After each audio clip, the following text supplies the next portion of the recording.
આ બે નવી ફ્લેવરનું ખીચું ટ્રાય કરવા જેવું ખરું. તો 2 કપ ચોખાનો લોટ લઈ પેનમાં 4 કપ પાણી ઉમેરી તેમાં અજમો, જીરું, મીઠું, લીલા મરચાની પેસ્ટ અને કોથમીર ઉમેરીને 3-4 મિનિટ ઉકાળીએ. પછી તેમાં પાપડ ખાર અને તેલ ઉમેરી ધીમે ધીમે આ રીતે લોટ ઉમેરીએ. એટલે ખીચાની બેઝિક પ્રોસેસ પૂરી. ખીચું આ રીતે મસળી લઈએ પછી થાળીને ગ્રીસ કરી અને ખીચાના મોટા વાટા બનાવીએ અને સરખા ચડે એટલે 15 મિનિટ માટે સ્ટીમ કરીએ. હવે લસણની ચટણી માટે લસણ, લાલ મરચું અને મીઠું વાટી લઈએ.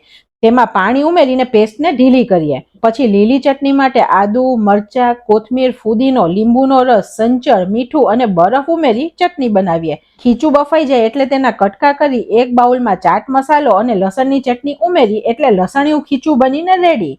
તે જ રીતે બીજા બાઉલમાં ચાટ મસાલો અને લીલી ચટણી ઉમેરીએ એટલે ફુદીના ફ્લેવરનું ખીચું રેડી. અને ત્રીજી પ્લેટમાં તેલ, મેથીનો મસાલો અને ચાટ મસાલો ભભરાવીએ એટલે આપણું ટ્રેડિશનલ ખીચું બનીને રેડી છે.